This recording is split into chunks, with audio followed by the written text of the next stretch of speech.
Why do so many seniors feel lost, even after a full life? She sat alone on her porch, 72 years old, wrapped in a shawl her late husband had gifted her decades ago. The neighborhood was quiet. Her children were grown and busy. Her career had ended, gracefully. The days were peaceful, but something was missing. A strange emptiness whispered through the silence, a feeling that her soul was restless, searching. Have you ever felt that too? Like even after doing everything right in life, there's a quiet voice inside asking, "What now?" It's something many seniors feel but rarely talk about.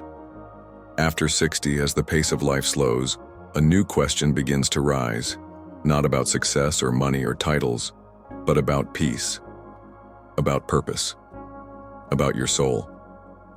The truth is, there comes a time when what we truly need is not more activity, but more meaning. Not more stuff, but spiritual strength. And no matter your faith, background, or life story, there are spiritual habits that can heal your heart, energize your spirit, and guide you through these precious years. Today I want to share 5 spiritual habits that can bring you deep peace and renewed purpose after 60. These are not religious rules. These are soulful practices, simple but sacred, that help you connect with what really matters. Your life, your breath, your blessings, your spirit. If you've been feeling lost, tired, or like you're just going through the motions, stay with me. You are not alone. And this message is for you, too. Why spiritual health is essential. After 60. Let's begin with something many seniors quietly wonder. Why do I feel so emotionally unsettled, even after retirement? Here's the truth. Aging is a spiritual process. After 60, your body slows down, but your soul begins to awaken. That's why it's common to reflect on life, question your purpose, or revisit memories both joyful and painful.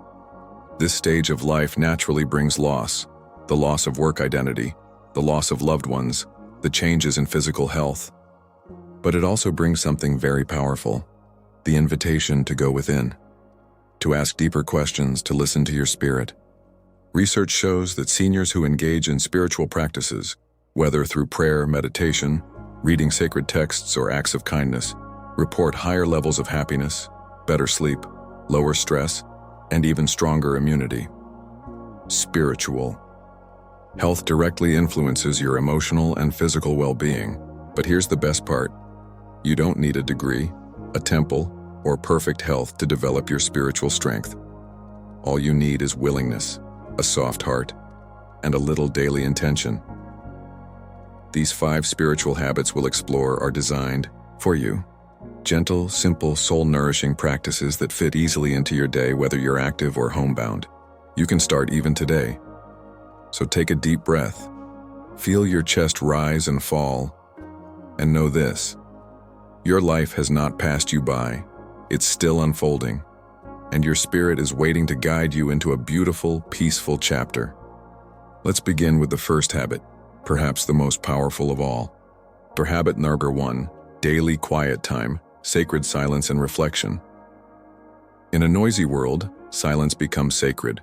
The first habit is simply this: create a small pocket of silence every day, just 10 to 15 minutes. No TV, no phone, no distractions, just you and your breath. This is not about doing nothing, and it's about being. Call it sacred sitting, call it soul time, call it whatever feels right. The point is to give your mind and spirit a chance to settle. When we sit in silence, the chatter in our minds begins to quiet down. Worries lose their grip. The heart opens, and our inner voice, and the one connected to something greater, begins to speak. There's ancient wisdom in this. Be still and know that I am God. Psalm 46:10. Stillness is not empty, it's full of answers. Here's how to try it. Find a peaceful spot near a window in your garden or even beside your bed. Sit comfortably. You can light a candle or hold a small object that brings you peace. Close your eyes. Focus on your breathing. As thoughts come, just notice them and return to your breath. You don't need to force anything. Just be present. If you'd like to go deeper, try whispering a short phrase like, thank you, or I am safe as you breathe. This gentle repetition becomes a meditation, calming your nervous system and connecting you to the present. This practice is especially powerful in the morning, before the world pulls at you, or at night as you release the day's burdens. And if you're bedridden or have mobility issues, no problem. This practice happens inside you. You can do it with closed eyes, lying down, even while holding your own hand. One man told me this habit saved his life after his wife passed. Every morning he sat in silence with her photograph, breathing, feeling, remembering, and eventually, healing. This is your sacred time. Protect it, even if it's just 5 minutes, even if you cry during it. That too is holy. The more you practice silence, the more you'll feel the peace of something greater guiding you. 4. Habit number 2, practicing gratitude as a spiritual discipline. The second spiritual habit is gratitude, and not just as a feeling, but as a discipline, a daily choice. Gratitude is the soul's way of saying, even now, I see the light. After 60, life often comes with aches, regrets, or what-ifs. But gratitude shifts your focus. It invites you to see what is still good, what is still beautiful. And that changes everything. Scientific studies show that seniors who practice gratitude daily sleep better, feel more hopeful, and experience fewer symptoms of depression. It actually changes your brain chemistry, lowering stress hormones and increasing happy chemicals like serotonin. But how do we turn gratitude into a habit? Here's a simple 3-part practice. 1. Morning. Thought: when you wake up, whisper 3 things you're thankful for. Even something as simple as, I woke up today, my hands still work, I heard the birds singing coo. Midday. Moment. Pause once during the day, maybe while eating, and give thanks for one present moment. The taste of warm tea, a phone call from your child, a quiet breeze through the window. 3. Night reflection. Before bed, write down or speak aloud 3 things that made your heart feel good today. They don't have to be grand. The power is in noticing the small joys. You can also keep a gratitude jar. Each day, write a note of thanks and drop it in. When you feel low, read a few. It's a beautiful reminder that even in dark times, light was present.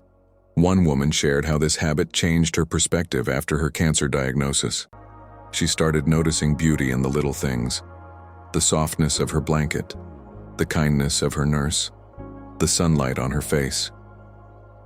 Gratitude helped her live even as she was healing. Spiritually, gratitude is powerful. It's like opening the door of your heart and letting love in. Remember, gratitude turns what we have into enough. Try it tonight. Speak 1 sentence of thanks from your heart and feel how your spirit responds.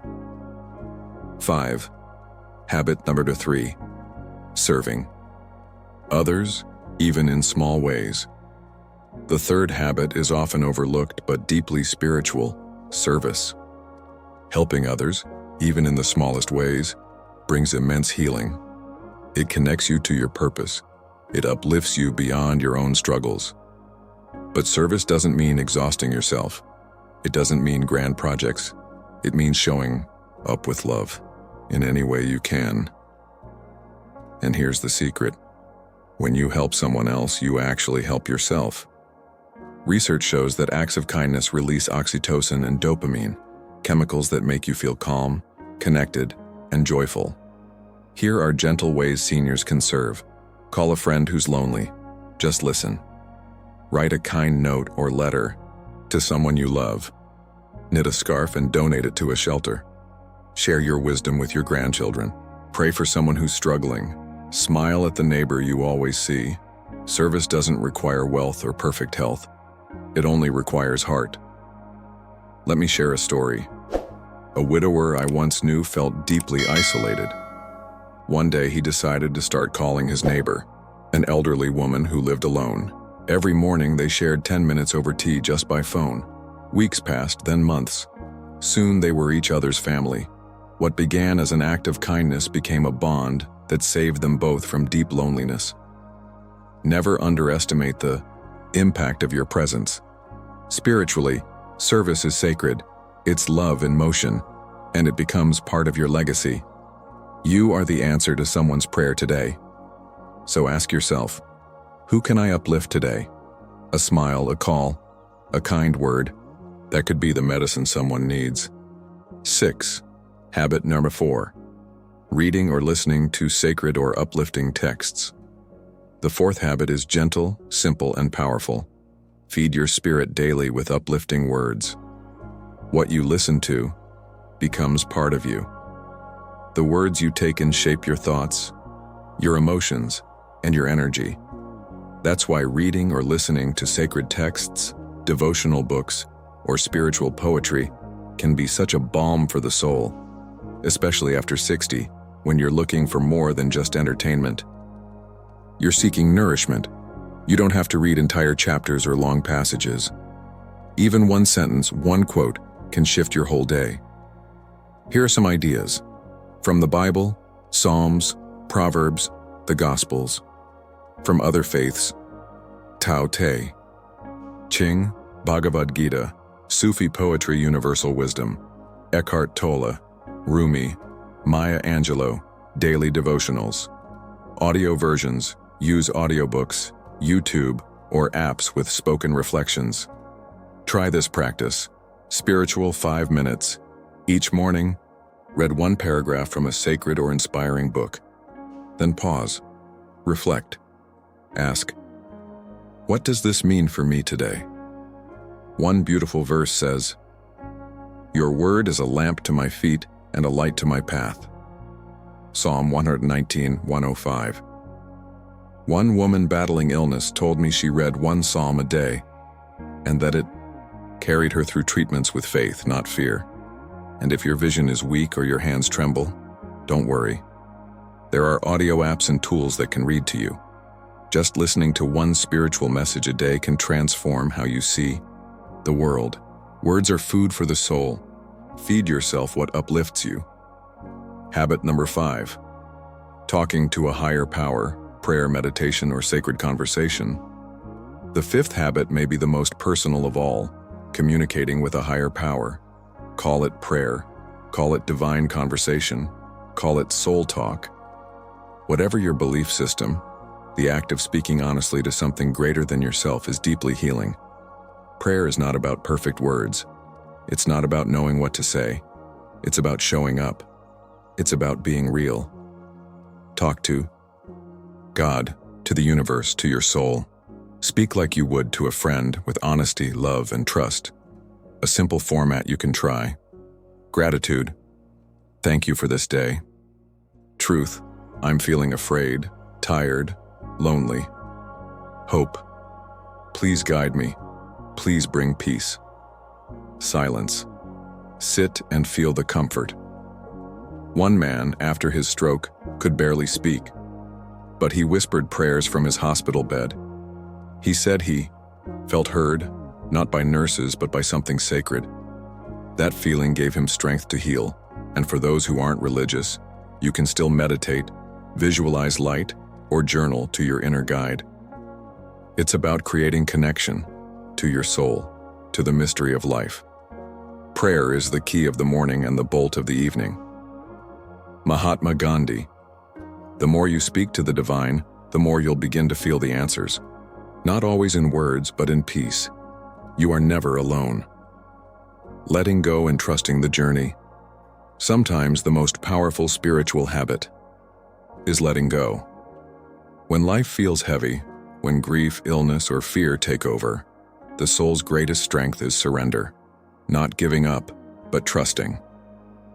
This habit means saying, I don't have all the answers, but I trust the journey. I release what I cannot control. Visualize this. Each night, close your eyes and imagine placing your worries in a basket. Then gently hand that basket to the divine and breathe. One woman facing terminal illness told me, I don't fear death anymore. I've made peace with life and I trust what comes next. Spiritual peace often comes not from getting what we want, but from trusting what we don't understand. Letting go is not weakness. It's wisdom. Your spirit is the strongest part of you. Let's gently review the 5 spiritual habits that can bring peace and purpose after 60 sacred silence. Just 10 minutes of quiet can open your soul. Gratitude, a daily lens of love that heals everything. Service. Every act of kindness is a step toward purpose. Spiritual reading. Feed your soul with light.